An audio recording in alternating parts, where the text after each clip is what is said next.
नमस्कार मैत्रिणींनो, स्वागत आहे आपलं सीताच्या स्वयंपाकमध्ये। चला आज तुम्हाला मी चटपटीत असं हळदीचं लोणचं दाखवणार आहे। अगदी तोंडाला पाणी येणारं आणि खूप आयुर्वेदिक आहे, खूप आपल्याला उपयोगी पडणारं आहे शरीरासाठी तुमच्या किंवा तुमच्या खूप म्हणजे हेल्दी म्हणतात ना। हळदीचं लोणचं अगदी चटपटीत सोप्या पद्धतीत दाखवणार आहे। तर मी ही हळद पहिली ह्याने किसून घेणार आहे, असे किसणीने किसून घेणार आणि पटकन होणारी रेसिपी आहे, वेळ खात नाही काय नाही। ह्या जाडसर किसणी जी आहे ना त्याने किसून घेणार आहे आणि मग पुढे दाखवते। आता मी कढई ठेवलेली आहे आणि हे माझं किसून पण झालेलं आहे, पहा सर्व किसून घेतलेले आहे। मी आता पटापट करून दाखवणार आहे तुम्हाला, झटपट म्हणतात ना रेसिपी तशीच दाखवणार आहे हळदीचं लोणचं। तर पहा आता इथे कढई ठेवलेली आहे, कढईमध्ये 1 चमचाभर बडीशेप भाजून घ्यायची। आता मसाला करून दाखवते पहिला। 1 चमचा जिरं, बघा एक वस्तू लक्षात ठेवा, ह्या मसाल्याने खूप टेस्टी लागतो तुमचं हळदीचं लोणचं।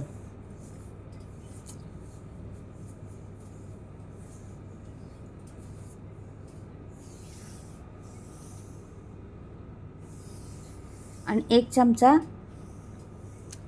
मेथी दाणे। हे 3 गोष्टी झालेल्या आहेत, 3 जिन्नस झालेले आहे। ह्यांना खरपूस भाजून घ्यायचं, मस्त छान असं खरपूस भाजून घ्यायचं।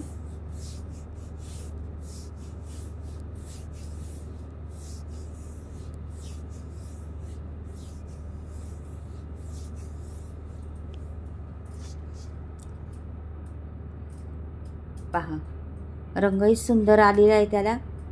आणि हे बडीशेप, जिरं आणि मेथी दाणे हे छान असे मी खरपूस भाजून घेते। पहिलं प्रोसेस तुम्हाला आता किसलेलं तुम्हाला प्रोसेस दाखवलं नाही, किसून ठेवलेलं आहे मी। आलं झालं, परत हळद ओली हळद आहे ही, तर इथे बघा झालेलं आहे हे। आता मी ना काढून घेते, तर मिक्सरच्या बाउलमध्ये ते आहे ना मिक्सरचं भांडं, पहिले ताटात थंड करून घ्यायचं, नंतर मिक्सरच्या बाउलमध्ये ठेवायचं। तर हे मी पुढे आता तुम्हाला सांगते, तेल टाकलेलं आहे, मोठी पळी भरून तेल टाकली। ह्या मिरच्या ओल्या आहेत, ह्या उभ्या चिरून घेतलेल्या आहेत। लाल मिरच्या आहेत ओल्या, उभ्या चिरून घेतलेल्या आहेत, ह्या टाकलेल्या आहेत, छान लागतात त्याच्यामधल्या। नंतर मुरल्यानंतर तो लोणचं आणि ह्या मिरच्या पण खूप छान लागतात। तर इथे आले बघा तुकडे करून घेतले छोटे छोटे, ते टाकलेले आहे। या लोणच्यामध्ये आल्याचा स्वाद पण छान लागतो मैत्रिणींनो, खूप टेस्टी लागतात आल्याचा स्वाद। आता हे झालेलं आहे, ह्याला एकदमच करपायचं नाही, अगदी मंजूळ सोप्या पद्धतीत आपल्याला भाजून घ्यायचे, म्हणजे फ्राय पण करायचे। आता हे सगळे मसाले असा मसाला जर घातला ना तर खूप टेस्ट छान येते। तर हे साध्या सोप्या पद्धतीतला मसाला आहे। आता मी ते वाटून घेतलेलं आहे ना, जिरं, बडीशेप आणि मेथी दाणे ते टाकलेले आहे आता मी। ह्याला जास्त करपायचं नाही। आता इथे मोहरीची डाळ, राईची डाळ हे टाकलेलं आहे, ह्याला पण थोडंसं परतायचं, जास्त नाही परतायचं, काळपट होऊन द्यायचं नाही त्याला जरा पण मसाला।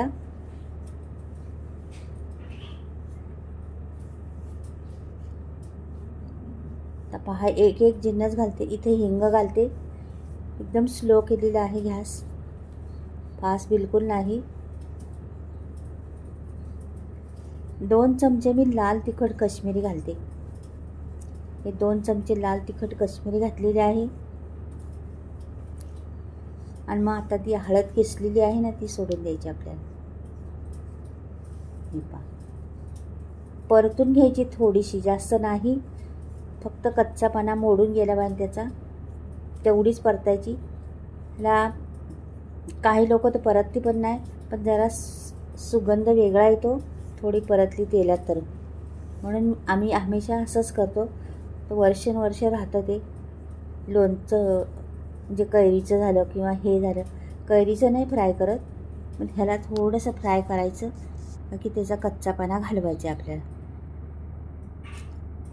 रंगही फार सुंदर आलेला आहे, खूप टेस्टी लागतं मैत्रिणींनो. तर ह्याला होऊन दे असंच बारीक गॅसवर ठेवलेलं आहे मी. आणि इथे मी लिंबू पिळून घेणार आहे.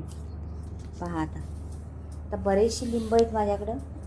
3 लिंब आहेत मोठी मोठी, ती घालणार आहे. काय होतं, लिंबानी ना टिकण्यास मदत होती आणि चव छान येते, म्हणून लिंब घालायचं. लिंबू घातल्यामुळं टिकतात लोणची आणि चव पण मस्त येते. तर मी काढून घेते लगेच. हे झालेलं आहे आपलं आधी पहिलं, नंतर तुम्हाला पुढे गेल्यावर दाखवते काय ते.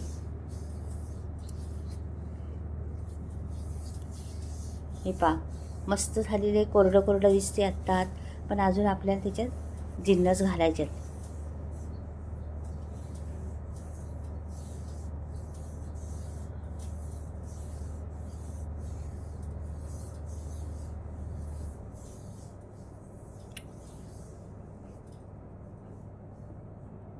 आता इथे बघा घेतलेले आहे पुढे.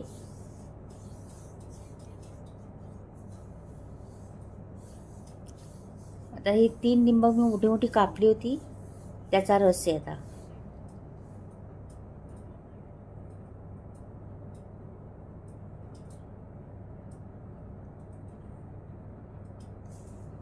आता हे लिंब आहेत ना सर्व पिळून घेणार आहे मी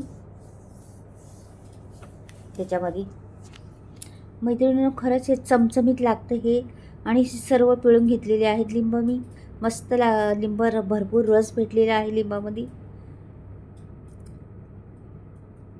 बघा छोटे छोटे पाकळे असले तर त्याच्यात पण भरपूर रस. तर ही पद्धत नक्कीच छान आहे अशी करायला. लोणचं तुम्ही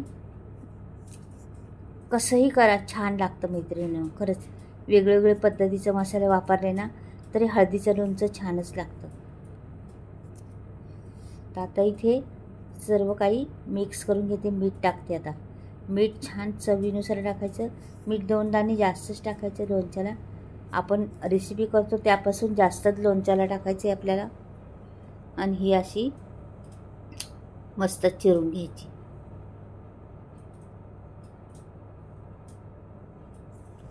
म्हणतात ना एकदा बनवा आणि किती महिन्यावर खा, किंवा 4 महिने खा किंवा वर्षभर खा. तर असं हे लोणचं आहे. तर हे जास्त दिवस तर टिकणार नाही आहे माझ्याकडून, पण तुम्ही 1 वर्षभराचं बनवलं तरी चालेल. बघा रसरशीत झालेलं आहे ना छान एकदम. लिंबाचं पाणी त्यात सोडल्यामुळं आणखीन त्याला चव आलेली आहे.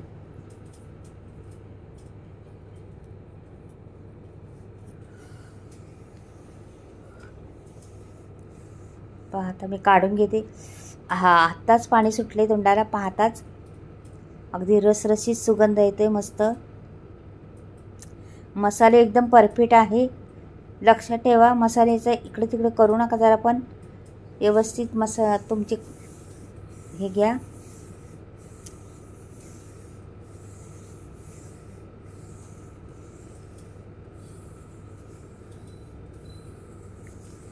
झालेलं आहे आपलं लोणचं तयार. रसरशीत कलरफुल लोणचं.